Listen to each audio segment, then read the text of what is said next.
Oh, guys, I am so jet lagged. Was that a fun trip? Oh, yeah, we had so much fun. We just came back from the Netherlands. Oh, seeing Vincent van Gogh's work. Oh, it was so much fun. And guess what? We've been working on our high fives. Can I get a high five, green crayon? Oh, look at that. He worked on his high five.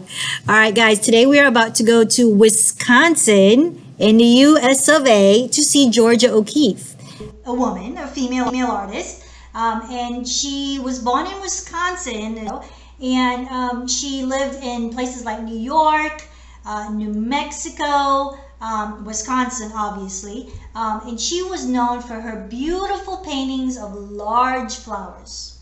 And New York skyscrapers, New Mexico's landscape, and she was awesome. And her studies were mainly buildings and flowers and animals, like the bones, like the animal bones, not like living animals, like, the skeletons and, the horns. And so today our 2 words of the day, it's going to be a big word, balance. And balance happens when something looks right. Your eye doesn't go, no, maybe I want to put something on their side, or maybe I want to put something on their side, and it looks good, right? And that's called visual balance.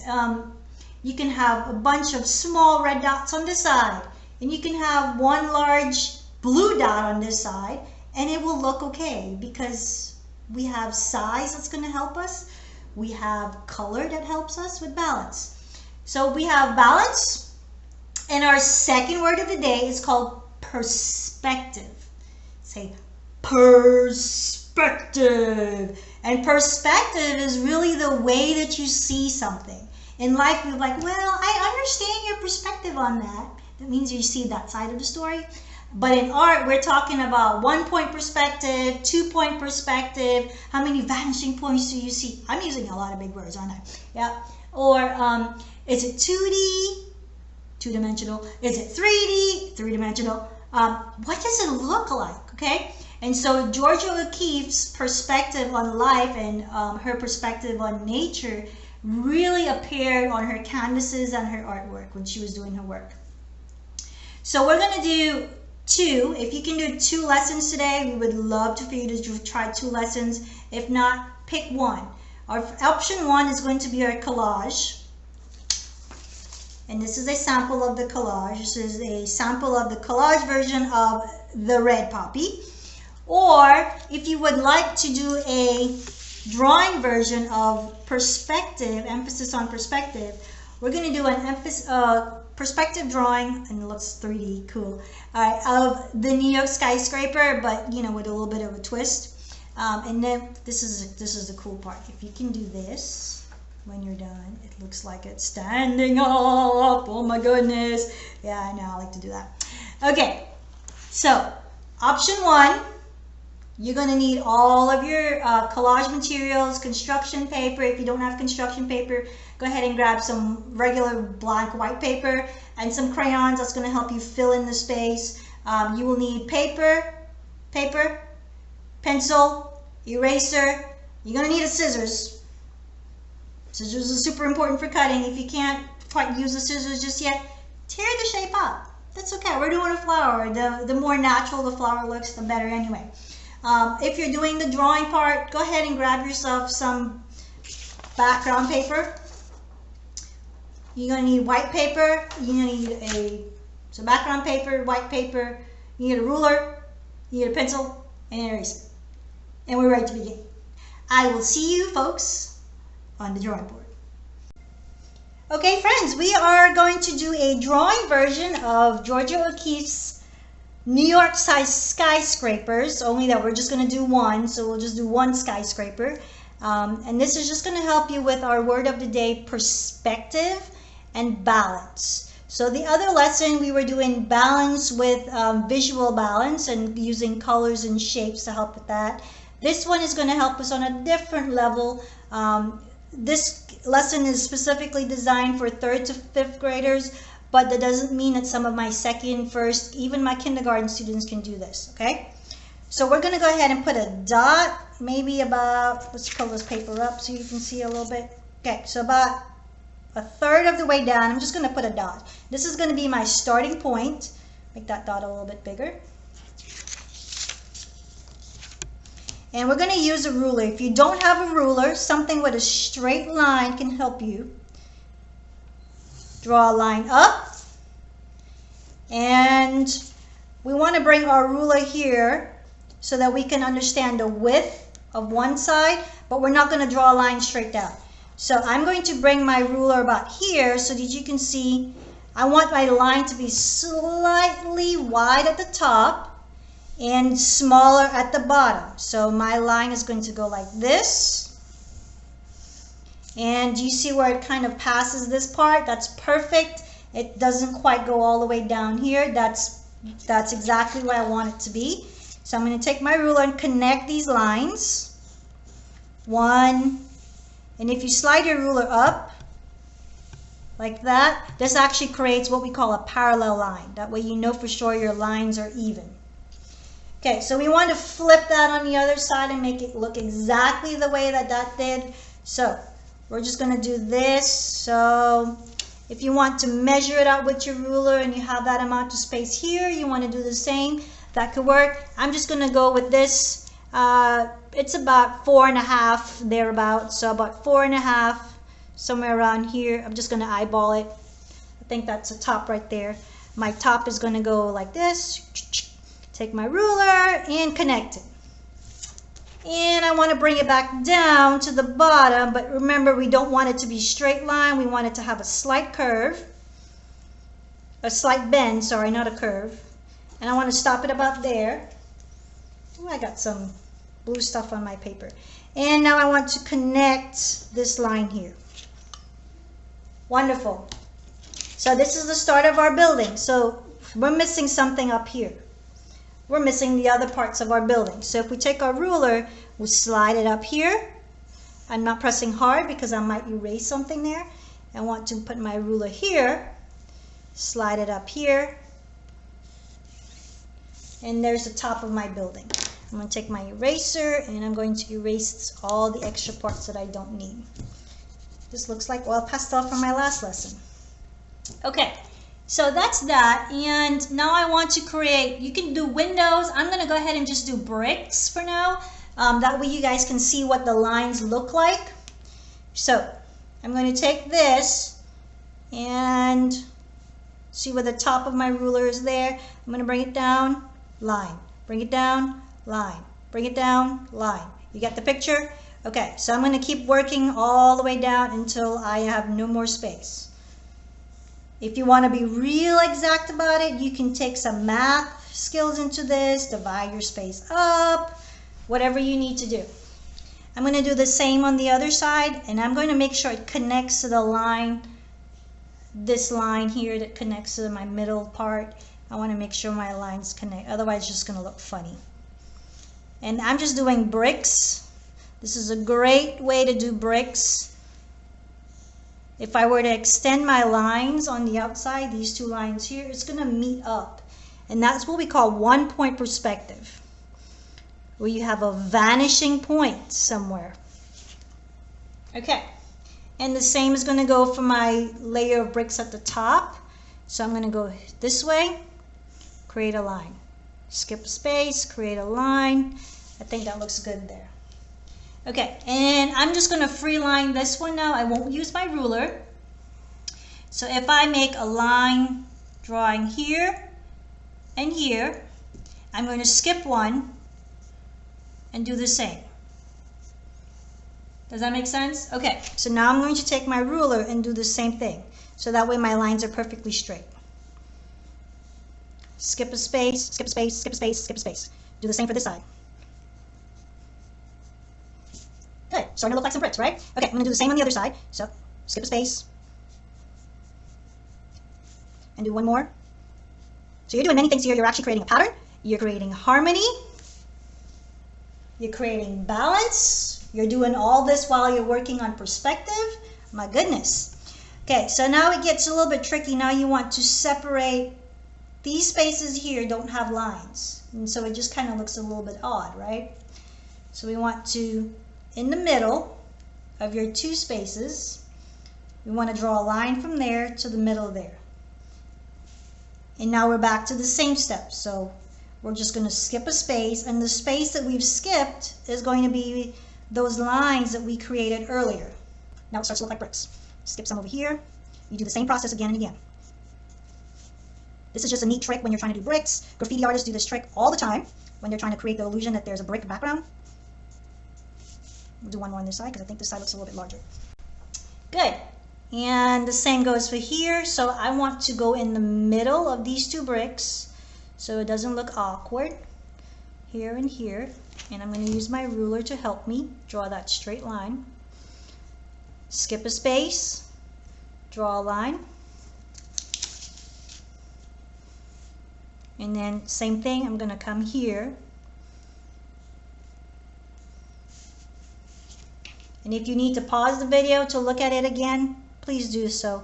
So I'm going to come in the middle between these two lines and the middle between these two lines. And that's going to be my connecting line. There and there. Cool. That's starting to look like a building, right? I'm going to draw some cracks. And this is going to help create the illusion that it's got some perspective. And my perspective I want to do is like a 3D version. So my cracks that are going to be closer to you or moving away this way is going to be nice and thick.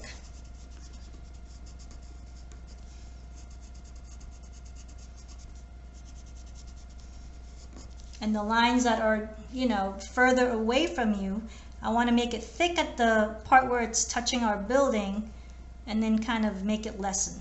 Go that way.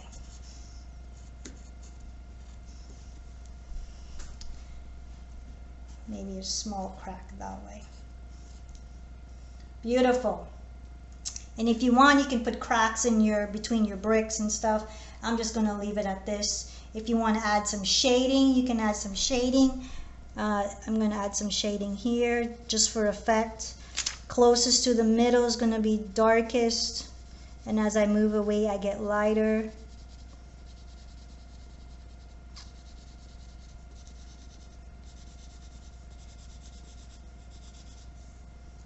And we all did shading last year. For my friends who remember.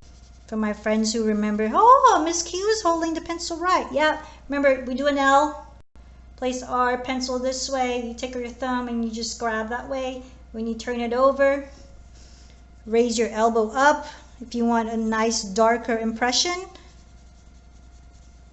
raise your elbow, put your elbow closer to the table if you don't want that look to be as dark. Okay? And some people have figured out if you press lighter or darker anyway, it's gonna just be a natural thing. You're absolutely right. Okay, so this is the fun part. So I'm going to take my ruler and about halfway, I'm going to draw a line straight across, both sides. And I got my scissors. This is cool, so cool. It's going to help you. As it is right now, it looks like this is the earth and then this is the sky, right? But I want to create that 3D perspective. My drawing was done with 1-point perspective, but now I really want to create that 3D illusion. So I'm cutting along the edges of my building. I'm not cutting the bricks, just the edges.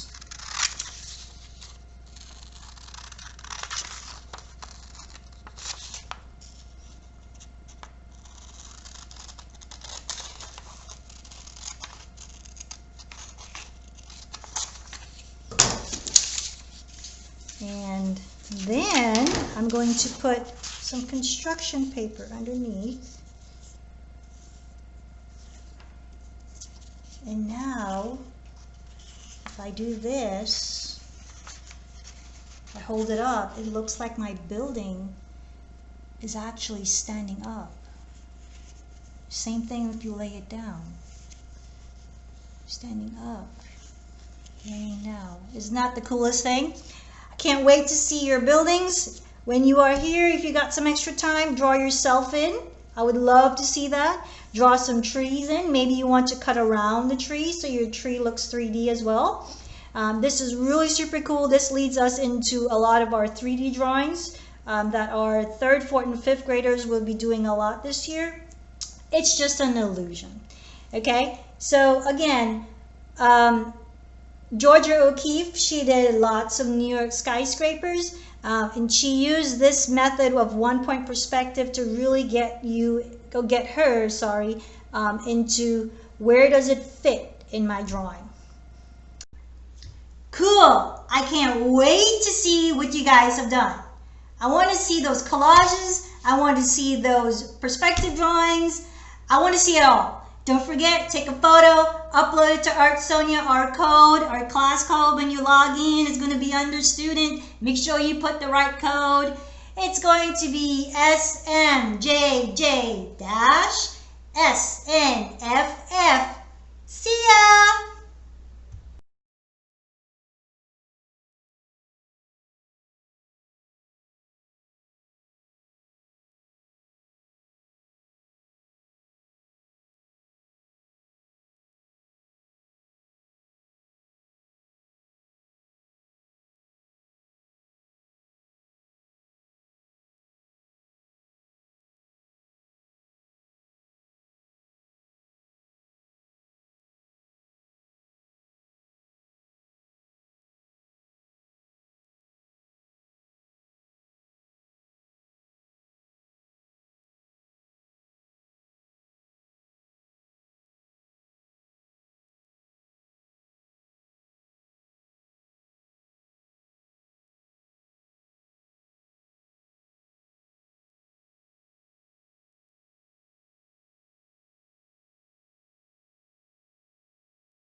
Cool! I can't wait to see what you guys have done. I want to see those collages. I want to see those perspective drawings. I want to see it all. Don't forget, take a photo, upload it to Art Sonia. Our code, our class code when you log in is going to be under student. Make sure you put the right code. It's going to be SMJJ-SNFF. See ya!